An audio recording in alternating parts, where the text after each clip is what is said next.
Welcome to the Notable Black in Tech podcast.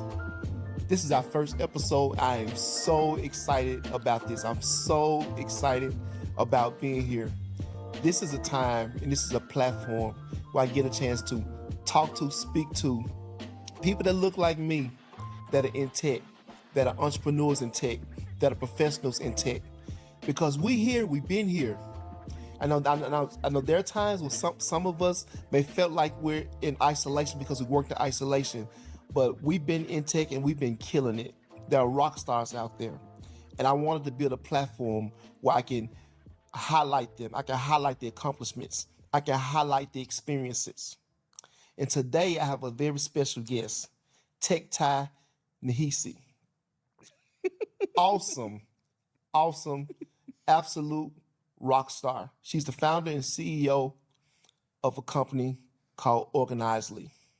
So and she's going to be telling us her story and how when she graduated from college and how for several years she was underemployed because of a global economic downturn.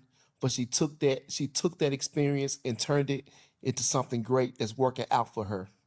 And so really in her company Organizely, it focuses on the future of work. She has future of work products and platforms that I know that you'll be glad to hear about. Some of you gonna hear something that you absolutely need. So I invite you to come on in, sit down, grab a cup of coffee, grab some popcorn, whatever you need to do. If you're driving in your car, relax and just listen to what she has to say. She has an absolute phenomenal story. Welcome, Tai, to the Notable Black in Tech podcast. Thank you so very much for having me. Hello, audience. I am very much grateful to be on your podcast and to be your first guest. So thank you again. So can you just tell us a little bit about who you are and what your company is and what you do? Absolutely. So my name is Tai Nehisi, and I'm the founder and CEO of Organizely. Organizely is a workforce utility platform supporting the future of work with productivity and efficiency tools. What that really means is that we are building the tools to help support the future of work, employees, entrepreneurs for today and for tomorrow. I'm a native Brooklynite. Go Brooklyn, go Brooklyn, go Brooklyn, go. Yeah. If you know, you know. So I'm born, raised, and formerly based in Brooklyn, and now a proud transplant to the lovely city of Tulsa, Oklahoma, where we met. I am a technologist, which means I'm interested in all things technology. I'm a semi-futurist, meaning that I very much am thinking about the future of our technology, of our society, of our world, but I don't completely live in the future. I know some futurists that they're like, I can't be bothered with what's going on today because I'm like 10 years ahead. I'm like 3 to 5. I'm looking at that 3 to 5 space, but I'm very much focused on building 3 to 5 years in the future, but here today in the present. So that's a little bit more about who I am, how I am, and where I am today. Okay, so now talk about being a futurist, and you said being 3 to 5 years ahead. So how do you keep yourself there? What things are you doing to make sure that you stay 3 to 5 years ahead, and what are some of the things you have in place in your life that allow you to do that? That's a great question. So as a part of your intro for me, you mentioned that I graduated from college at the time of a global economic downturn that severely curtailed any real trajectory I'd have for a career. So a lot of times people forget what it was like just a few years ago. I know there's some people that are out of sight, out of mind, so they can't even recall the visceral reaction and feeling of COVID, how it impacted us. Yeah. I don't live in my past, but I can definitely source that. I don't live in my past, but I am able to really tap into very significant and momentous parts of my past to help me prepare for my future. And it's those moments that make me realize that I can get through, I did get through. So how better prepared can I be for what is upcoming? Okay. You know? Yeah. Everything affects our future. So, you know, it's moments like this that will catalyze a certain part of me, and I'll write it down in my journal, and that will become a part of my planning. And Okay. then reviewing it at a certain point in time, maybe 6 months from now, maybe 18 months from now, being somewhat reflective without Okay. being nostalgic Okay. helps me prepare for my future. Okay. Awesome. Awesome. I hope you're enjoying this show. Whenever you get an opportunity, get a chance, check out my website at www.notablebit.com. You'll find some good information there. But whatever platform you're listening on, please feel free to leave a review. You can also communicate with us on Instagram at notablebit. Now back to the show. I want to go back a little bit to the global financial downturn that you experienced, and how you were able to take that and turn it around and make something work for yourself. So what was it, or do you remember the moment or the moments or a moment in time that brought about the idea or the catalyst to give birth to Organizely? Absolutely. And like, what were some of the gaps that you saw, or some of the things that just how did that come about? Absolutely. So I graduated from college in 2008. And when I graduated, there was a major global financial crisis. Being a native New Yorker and returning home and seeing the crash of Bear Stearns, which if you weren't there, or if it is not top of mind for me, you wouldn't even recognize that name. A huge Wall Street based financial firm, and the implications of that, the housing bubble, all of these things, foreclosures and what that looked like. And because I was underemployed and partially unemployed every single year for 12 years straight, I did not have the stability that some of my colleagues had. And they were telling us that we weren't doing as well as our parents or our siblings because we prioritized avocado toast and experiences and all of these things, and that we were job hoppers. So that rhetoric also severely affected us, severely affected me. Oh, you're a job hopper. Why were you here only so many months and so many? Well, because it was still a financial crash. And I found another path, and that path took me to the internet. I'm a technologist. I am an older millennial that remembers getting a desktop computer in 6th grade. Remembers floppy disks, remembers going from floppy disks to CDs, remembers DVDs to DVRs. So in that transition, it's older millennials that were the first content creators, that were the first ones to be able to make money online. And when we were dealing with this, depressions, recessions, those aren't new things. Those are cyclical things. Right. But how a generation and how a generation's young people actually use it to their advantage is always different. What we'll see Gen Zers do, I'm excited. And Alpha, who, Alpha ends next year. Like the last children in Alpha will be born in 2025. Right. Yes. Exactly. So for me, in that, I found a way to learn, and that learning took me to the internet.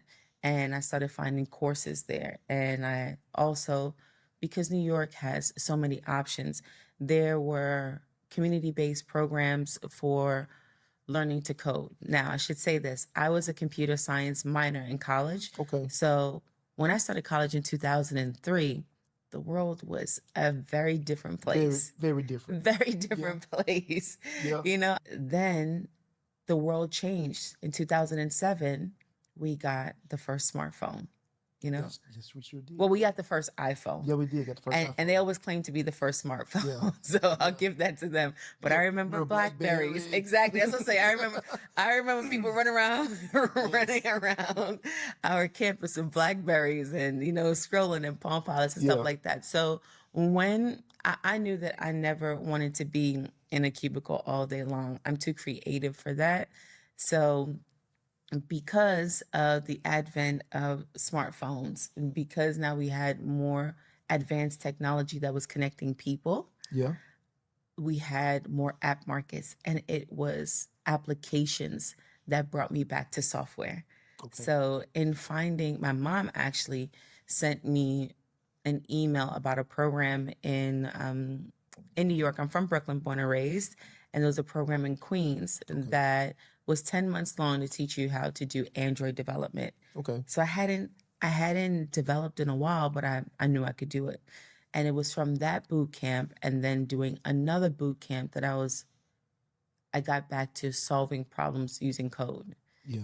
And a lot of people of my generation, they'll tell you that, you know, they were creating their Black Planet Yeah. pages Black Planet. and, you know, writing CSS code and updating their pages without knowing that they were engineering and doing software development. So Right. your intro, when you mentioned the reason you started Notable Blacks in Tech is so that there's representation, people see, Yeah. you know, that this is a career path or this is just a path that you can do Yep. is admirable, because if it doesn't have a name for it or you don't see enough people doing, you may not make the association. Right. And because of the app market, I came back around to tech and came back around to engineering, and being able to create my own solutions is what got me to where I am today and the inception of Organizedly.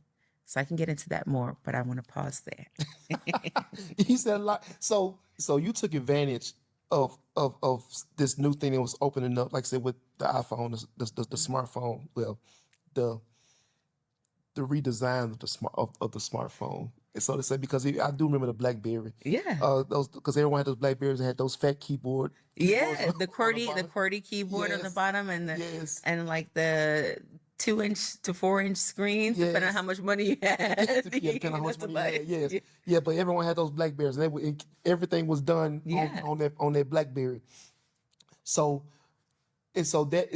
so you found your way into that's a pivot. That's a big pivot when you say what your initial goal was. Yeah. But tech has always been a part of you. That's always been something that you've been interested in, that you've worked in. I'm a technologist, You a absolutely. technologist. When we talk about modern technology, we have to remember who are the users and who are the creators. So Yep. modern technology is created by millennials that Gen Zers are using, TikToks and stuff like Yeah. that.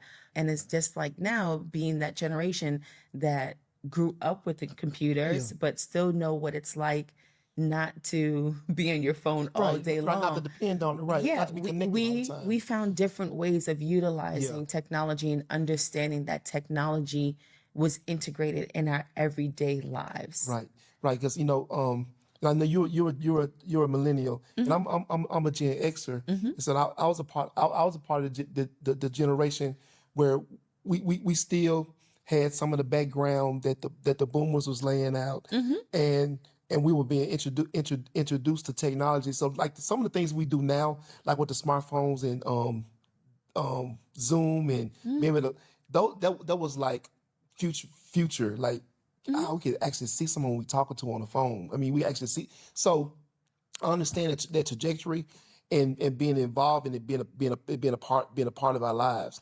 So I'm gonna go back to something you said. You want to pause, but I do want to get into Organizedly and what it is and what opened up the creativity in you to fill in the gaps that you saw that gave birth to their product or their or company. Yes. So as I mentioned, 12 consistent years of Yes, underemployment and unemployment, and partial unemployment, but I still had to survive and thrive. Yeah, of course. And in that, now I am upskilling and reskilling, going back to technology by doing these boot camps. Yeah. But in that, I'm sourcing my own solutions. And Okay. in sourcing those solutions, I'm realizing that there is software that will help me do my job even faster, even better, to be more efficient and effective. And that's how I am. I am very much an only child. So I think about, like, if I don't get it done, who's going to help? So I have to find the technology. I have to find the tools. And that's me. I'm a tools person. So now let's fast forward to 2020 when so many people were hopeful. We're like, new year, new decade, just new, and so exciting. And then by March of 2020, our world and completely unexpected. well, for some people, for the majority of us, yes, but for some people, Right. and if we ever get time to talk about my COVID story, it is really something else. But now here we are in 2020. I am trying to see what my life is going to look like because it's changed for all of us. I'm grateful that I didn't miss a meal and I didn't miss a bill, but I did lose loved ones at the inception of it. So, and I also left New York and moved temporarily to the Midwest where my mother lived because she asked me to leave right away, you know? So after spending some time realizing what this new reality would be, I had to get back to work, you know? Yeah. But because I had already been working in tech starting like 2016, I've been working remote before. So, and I worked hybrid. So that wasn't new to me. Right. And you mentioned Zoom. I actually had a Zoom account since 2011. Because I'm a technology person. So I like tools. I had a Zoom account since 2011. I had been using the software that people have been using in technology that had now been accelerated for everyone else's use, right? So I'm like, where do I go from here? I have to get back to work. The options are going to be different.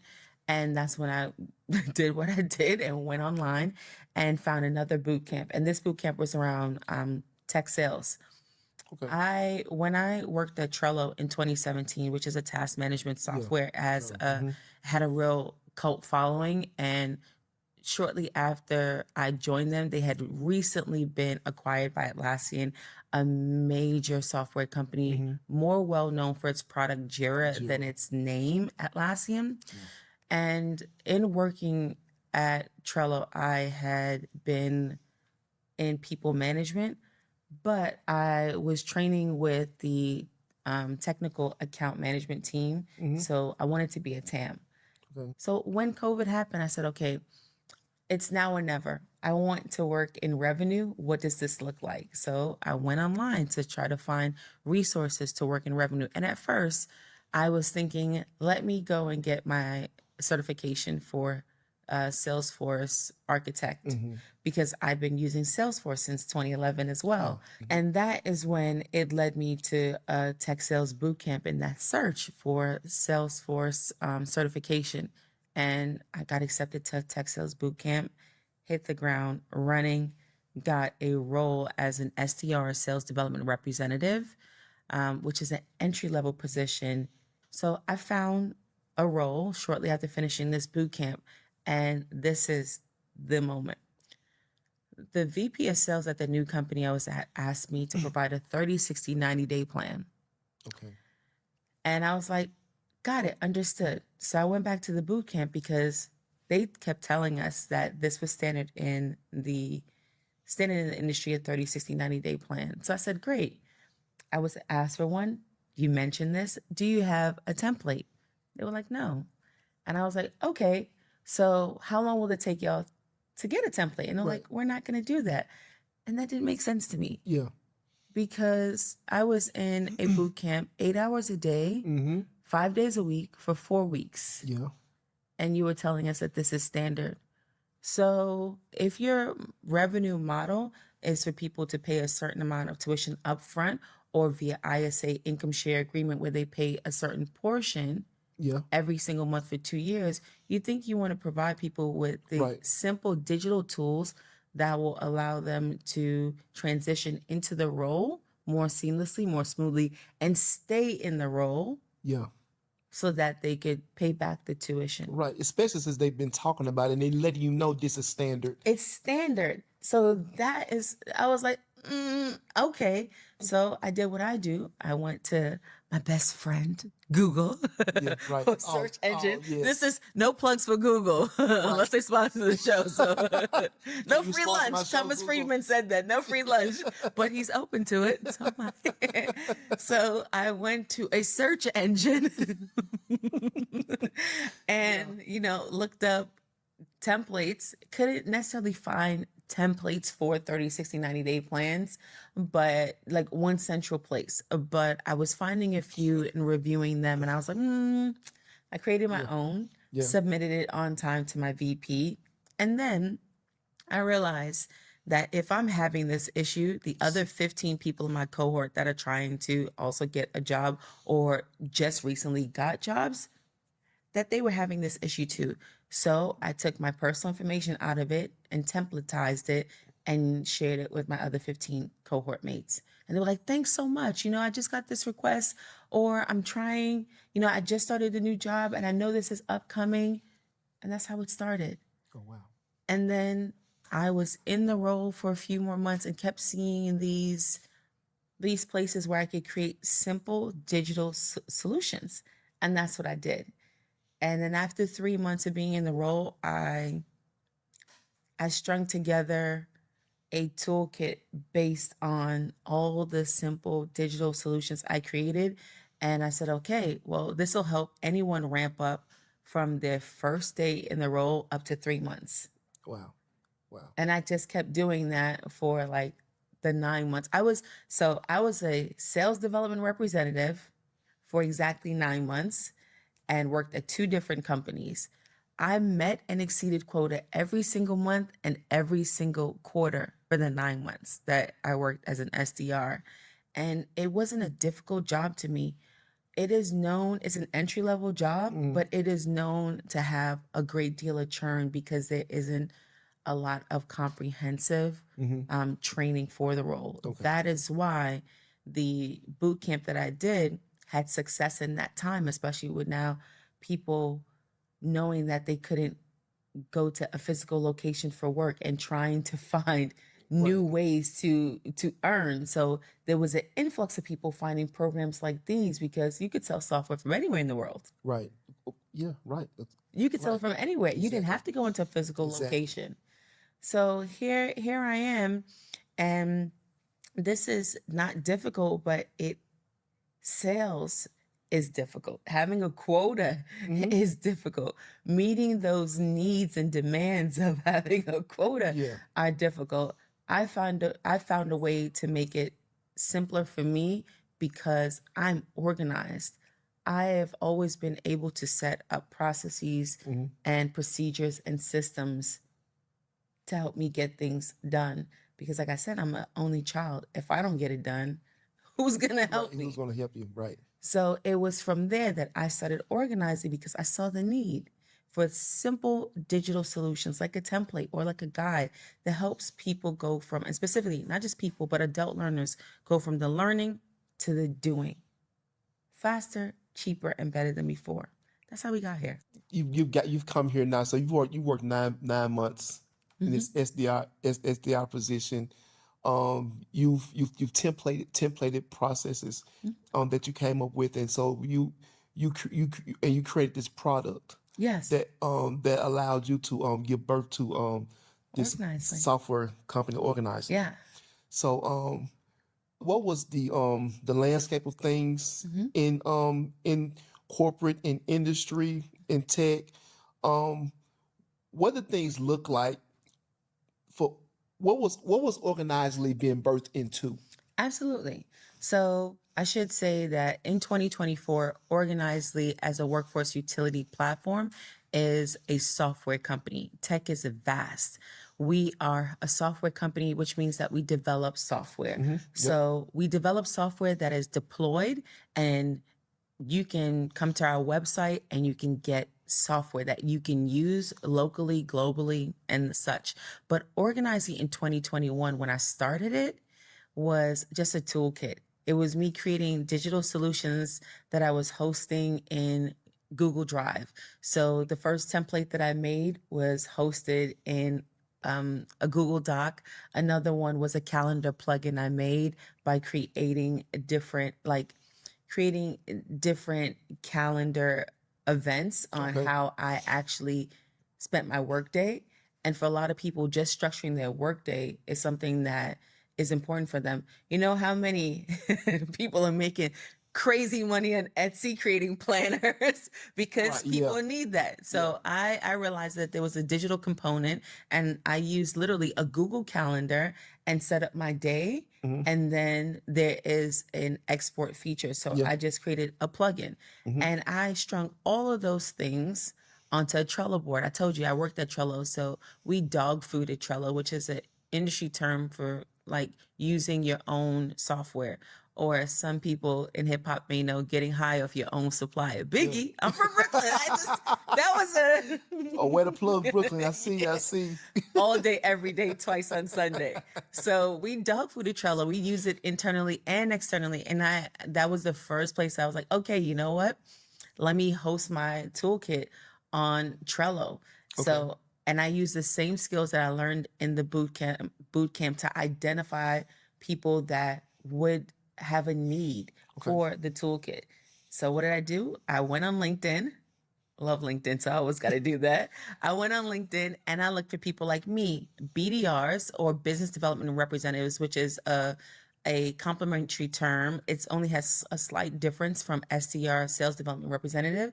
And I went on LinkedIn, used Sales Navigator, a paid tool, and sourced how many people in this US of A is a BDR or SDR with less than 1 year's experience.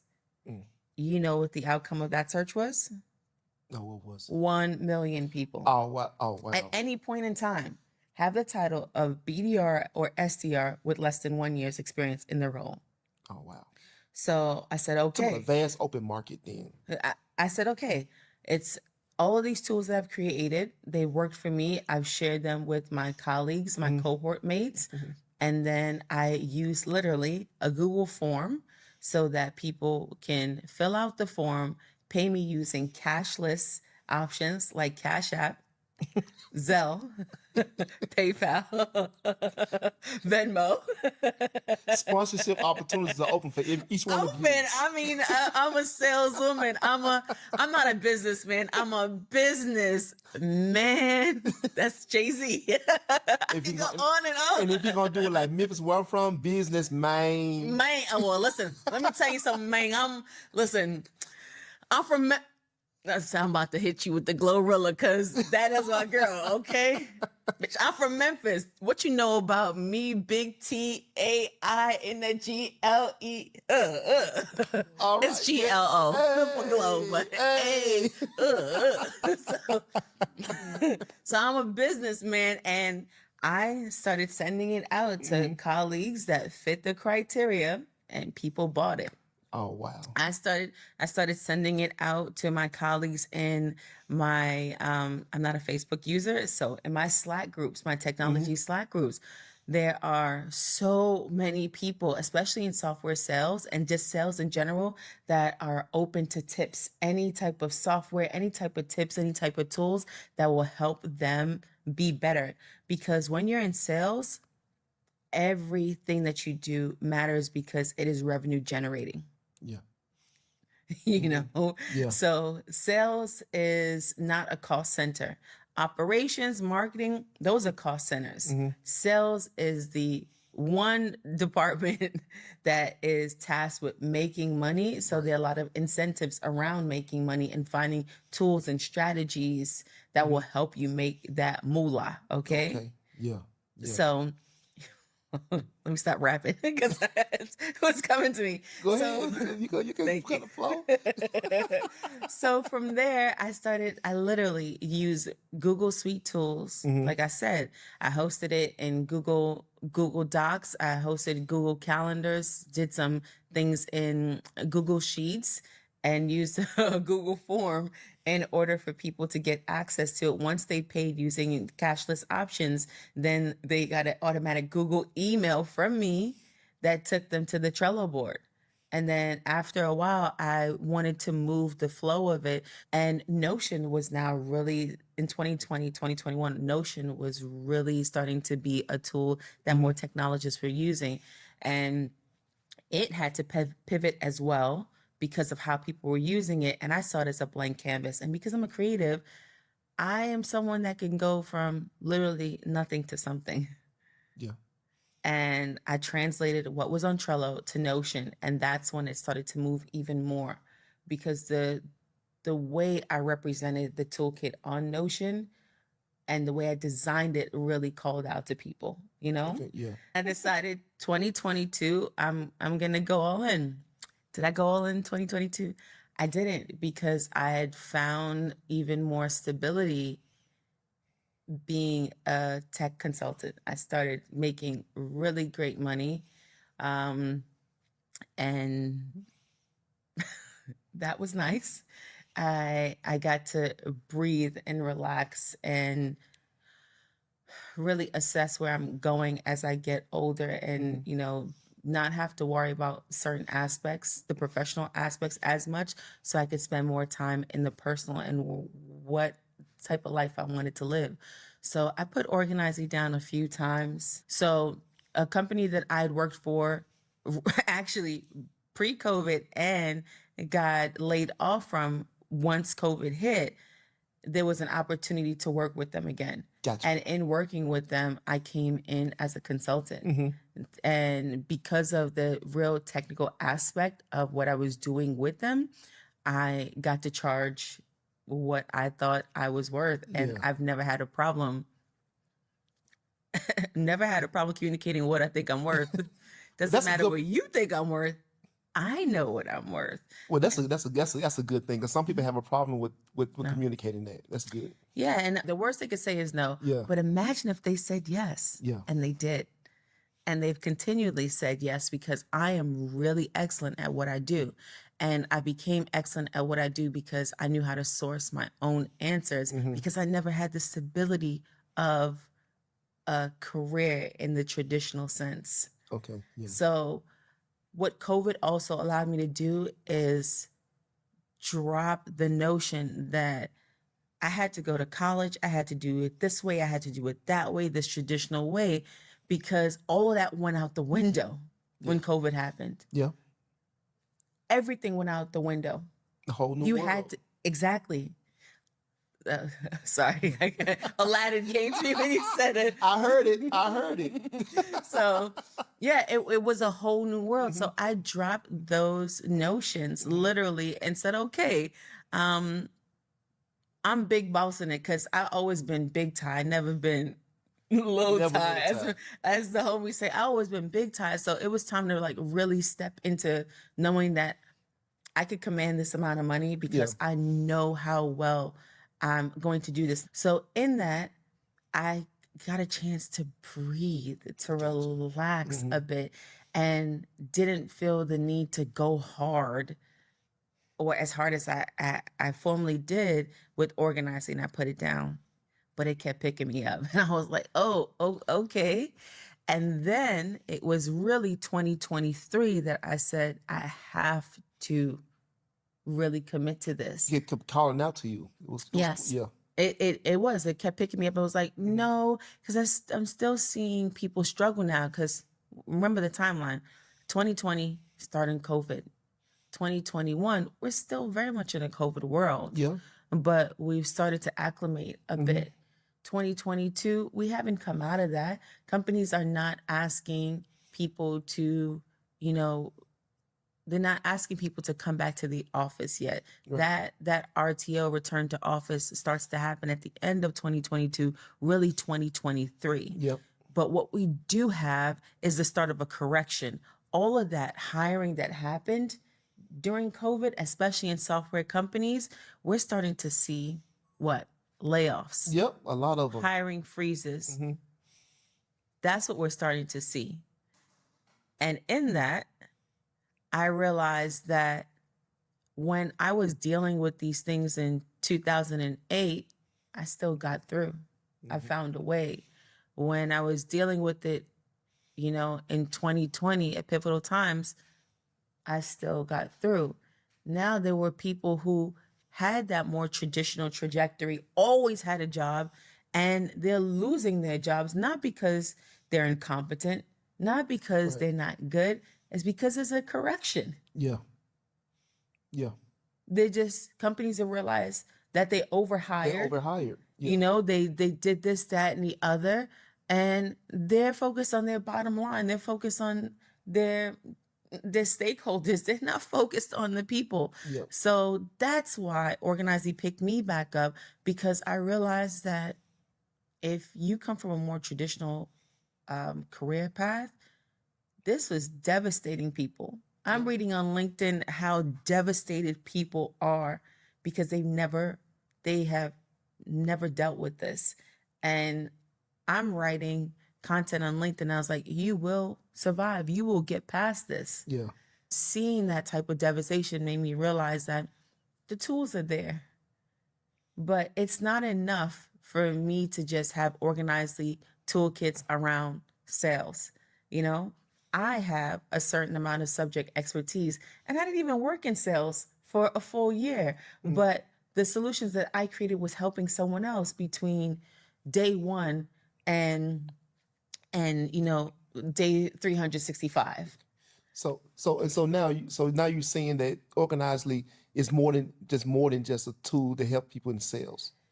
Yes, it's more than that. Well, not only is it more than that, it can be more than that. can be more than that. Organizing now needs to be a digital marketplace where subject matter experts create the tools that they made for themselves, and now can place it there for others to purchase to help them upskill and reskill. Because that's what we're talking about, helping people navigate the work world.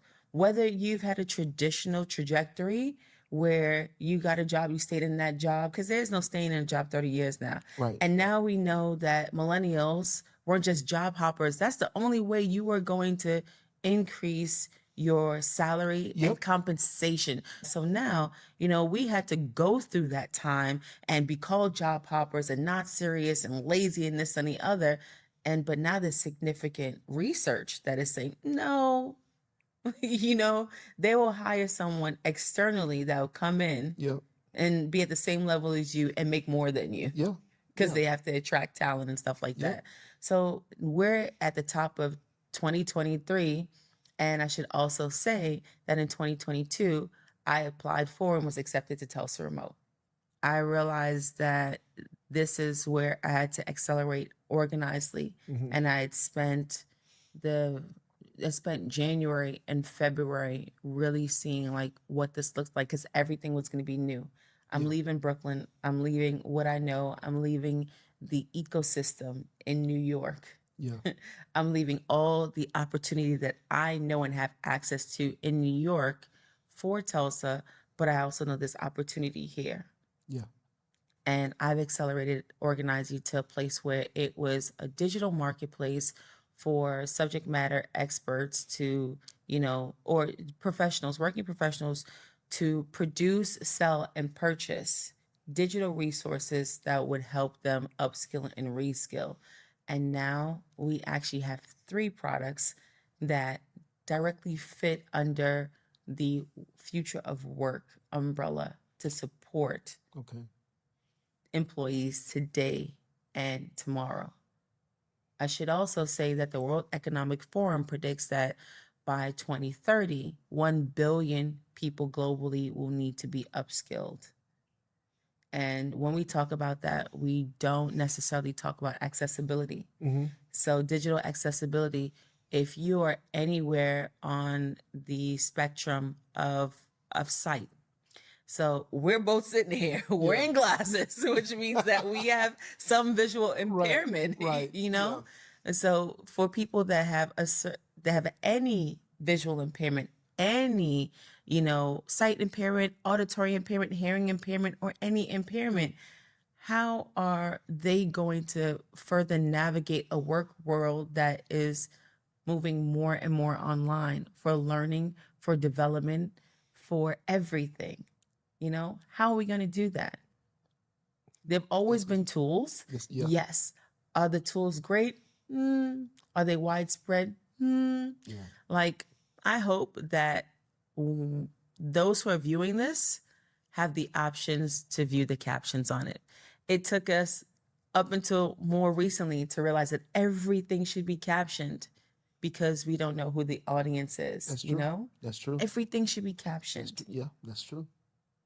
Even if you don't have a auditory impairment, sometimes based on people's accents, colloquialisms, you don't know what they say. And I love to watch stuff in captions. I was like, ooh, what they say? Rewind that. What was that? You know? I can not count the times that I'm sitting there watching something, have to pause and rewind, just to understand what was being said. Exactly. Yeah. And it's English. Yeah. You know, I can't wait to see the caption for Maine because the way I spell Maine is Mane, you know, but I'm not from Memphis, Maine. So they may spell it different. How you spell it, Maine? Thank you. Thank you. It's One person from New York that's not from Memphis that spelled Maine correct. Well, also there's Gucci Mane, and Gucci Mane was Mane. So you know, M-A-N-E is the correct way, because Exactly. a lot of people say M-A-Y-N-E, and it burns me up when I see that it's wrong. Okay. Well, a lot of people say yer and put a P sound in the end of it, like yerp. And I'm like, there's no P. It's Y-E, 16 R's. Yeah. Yer is Y-E, 16 R's. Please get it Yes. right. But you know, like Yeah. those things that we may not think of Right. based on our lived experience, but other people's lived experience. It's Right. just like, I need captions. Right. I need certain software that is going to allow me the ability to learn and retain. Yeah. And that is why I have been going hard with Organizely, and why we are where we are today. And today we are a platform, and we're building 3 tools. I recently deprecated one of our tools, which means I just pulled it back from our website so we could focus on one that had immediate interest and traction, which is called Process. Okay. Awesome.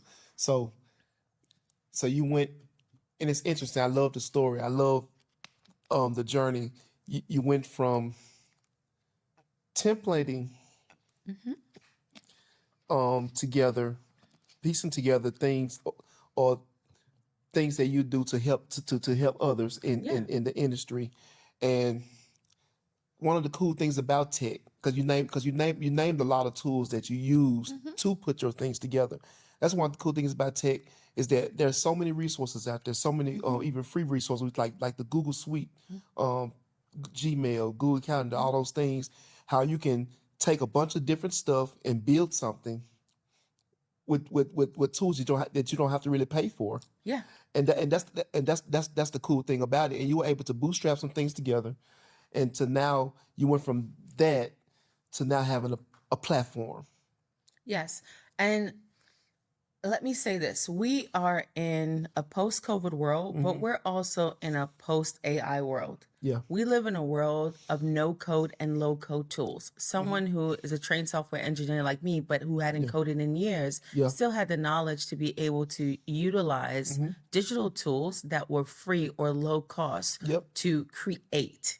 And in that creation, there will be more and more entrepreneurs.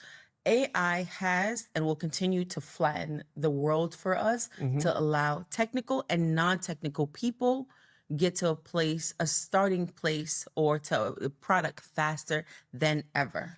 But AI will not take over. It won't take over for at least 30 years, like at least. But not only that, we need to understand the difference between creating an idea or going from the inception to a product and having a company. It's a difference. I have a company because I have people.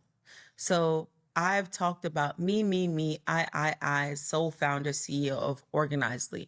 Yes, I was able to use Trello, Notion, Google Suite products, cashless options for payment to create from inception up here to an actual product for people to use. But in having a company, I had to find people. I had to find collaborators. Can I do design? Yes, Canva can help me do design. All these products can help me do design.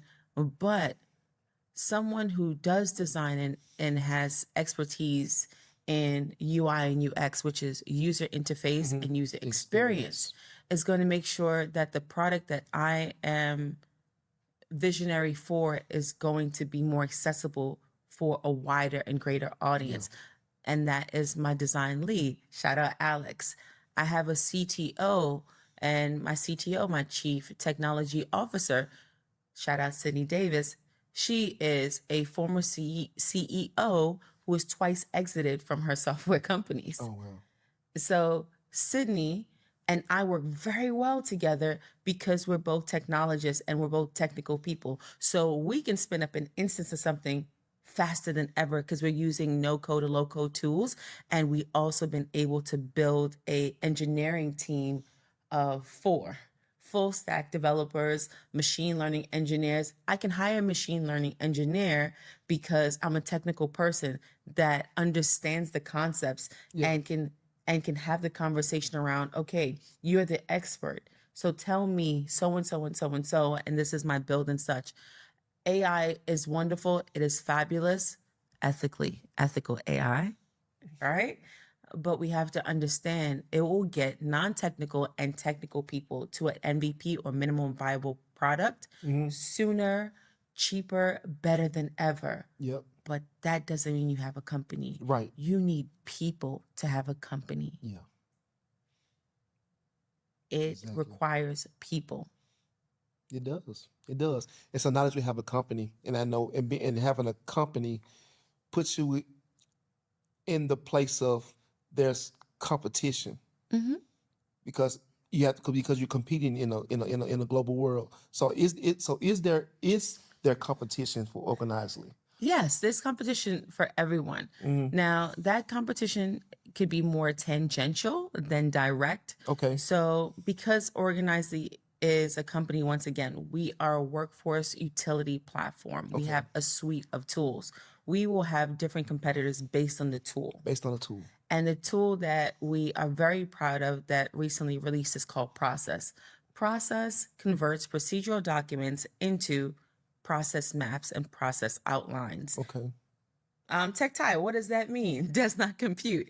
It means that if you have a document like an SOP or standard operating procedure, and you want to translate it into its graphical representation, a process map, we can do it for you right now. You can upload it in its document format, and we will generate using our proprietary AI tool and technology into its graphical representation in like a matter of minutes to maybe a couple of hours. Do we have competitors? Yes, we have competitors that are legacy software providers like Microsoft. Microsoft has a product called Visio. It's not a plug with Microsoft, but hey, Microsoft. I've used the tool before. Yeah, Microsoft Visio. It came out in 1992. Yeah. And it hasn't had a lot of major updates since, and certain parts of it have been deprecated. And there is Lucidchart, and there is Miro. Shout out to them. They created software that fulfilled the need for people, but they're not doing what we're doing. So they're competition, but they're not direct competition until they see this and say, Yeah. But also, their business is stable. Their business is growing. Just because they have the tech and the money doesn't mean that this is something they want to focus on. Right. So that's another thing. Microsoft is a large global conglomerate. Microsoft has the technology. If they wanted to build this, they would. Yeah. It's probably not their priority. Will they acquire it? Yes. We're asking, hey, she's looking for, cut the check for that $10 billion, $15 billion. Slow down now. I say all of this, and I'm telling you, I'm being transparent because that's who I am, because I don't want people to not build or stop building because someone bigger has built or could build. Of course. Just build your thing. Build, yes. Just build. It's like going down, they talk about going down a bread aisle. It's like 50, 75 different types of bread, but they're all on the bread aisle. Everyone making money. Make it to the aisle, you know? Make it to the aisle. Yeah. Because there are now, I think they confirmed 8 billion people on the planet. Not everybody's your person, but the people that are your person, they're going to pay for the utility. I hope you're enjoying this show. Whenever you get an opportunity, get a chance, check out my website at www.notablebit.com. You'll find some good information there. But whatever platform you're listening on, please feel free to leave a review. You can also communicate with us on Instagram at notablebit. Now back to the show. This is a product that picked me up, you know? Yeah. I don't want to get too much into the spiritual aspect, but for those people that are religious, that are spiritual, that have some connection with a being higher than them, or something that is outside of them, or maybe even within them. Mm-hmm. This was something that was given to me. I know it because every day I'm provided for, and the resources are provided for me to do this.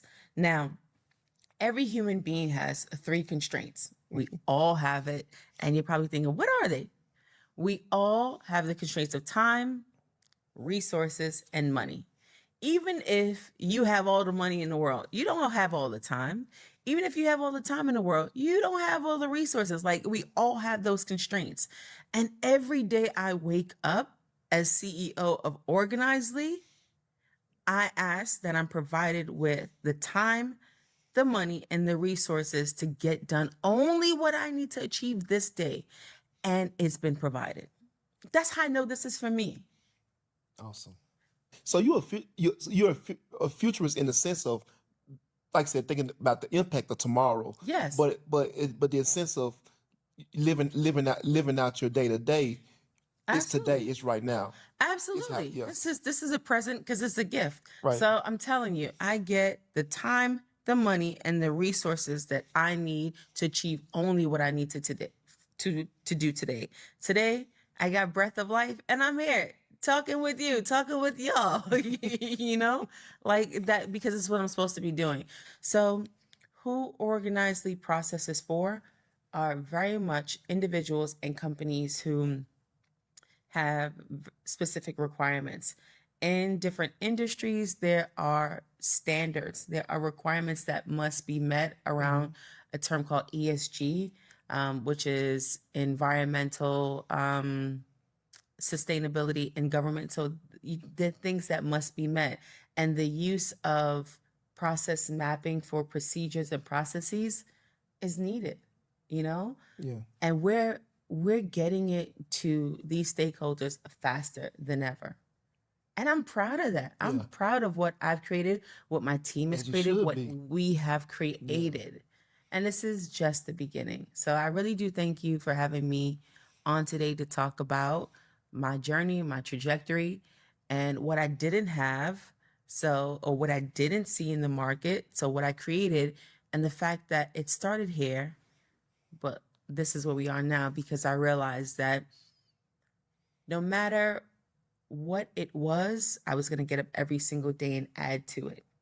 I was going to water it. I was going to nurture it. You know, a lot of people say, oh, this is your baby. I was like, no, my baby is my baby. This was an idea. This is more of a plant. This is a seedling that I had, and I've watered it, and I've given it light. You know, the universe has continued to provide for me and support me to do the photosynthesis. This is what it is that I've created, and that I'm excited to share with the world. And the amazing thing is that once you release something to people, they're going to do whatever they want to do with it. Right. And that's where you find success, is by listening to the stakeholders, by listening to the users and having them guide you, but not straying too far from what you want to make, but understand that, you know, your mission is this, a quality product. A quality product, because you know who you're serving. Exactly. So I have to serve them. Exactly. Yeah. I can't be like, oh, what do y'all know? No. I have to serve you. As long as it matches with the fact that I'm providing a stellar product and quality experience. Right. So, and I do appreciate you spending the time with me, and I really been enjoying this conversation. And so, before we wrap this thing up, I do want you to talk to those out there that maybe at that beginning stage, at the seedling stage, or the beginning of the seedling stage, and they're like, okay, I have this thing in me, and there's a shift happening in my life, and there's a big change, and what is the first thing I need to do? How do I get from this place to beginning to water that seed so that I can begin the process? What would you say to them? Great question, Mike. You're no P. No P. No P. No, I was gonna say you're no P, right? Okay, because I don't know people you're in. No P. Whether in life or in business, you must believe in yourself. I encounter people every single day that go through life and they have no belief in themselves. Yeah. But I do want people to understand that you have today, and today you must believe in yourself. Right now, this is the first full year of my CEO journey. At the start of 2024, I told myself that, yes, last year you committed. And when I told myself I'll commit, the universe provided everything for me to further affirm that commitment. And I started this year saying this would be year one of my CEO journey and asking the universe to provide me everything that I needed to be the best CEO for my company and my people. Okay. And I think that I've done that, and I'll continue to do that. Has it been difficult? Yes. Have things gone in, in a way that I didn't know they would go? Yes. But have they always progressed and moved forward?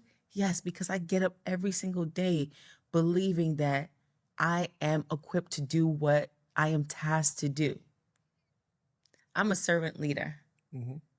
So I know that I'm creating something that is coming through me, but it's not for me. My team will tell you every single meeting, I say thank you for your contributions, because it's not all me. Right.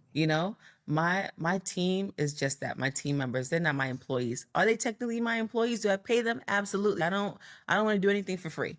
I'm not that person. I will pay you because I want to get what I pay for and pay for what I get, right? But I also acknowledge and not just respect people. I just care enough to say that, you know what, you have expertise. So I'm going to pay for that. That's me. I don't do free stuff. I don't do free interns and such. So in that, I come to them ready to be what it is that they need me to be. And in order for me to give to them or anyone, I have to believe in me. Right. And it's something that you need to say out loud. Tech Tai, I believe in you. You have, therefore you can, therefore you will. Past, present, and future. I know what I need in that day, and I prioritize it, and I give thanks for the ability to get up and go after it.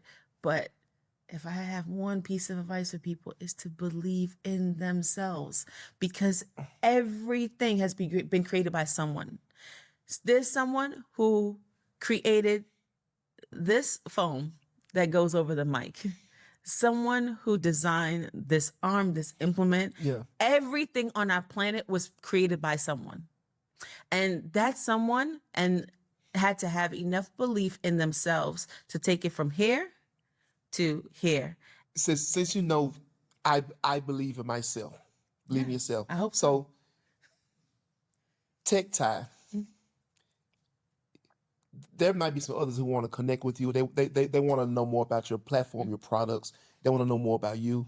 So give us the connection points, the resources, whatever you want to give us. I'm leaving the floor to you for that. Thank you so much. So once again, I'm Tai Nehisi, and you can find me on LinkedIn. That is my main social media interaction platform. So once again, Tai Nehisi, spelled T-E-C-H for tech. Tai is spelled T-A-I. My last name is Nehisi, N-E-H-I-S-I. And you can find me on LinkedIn. Also, please check out my company. It's called Organizely.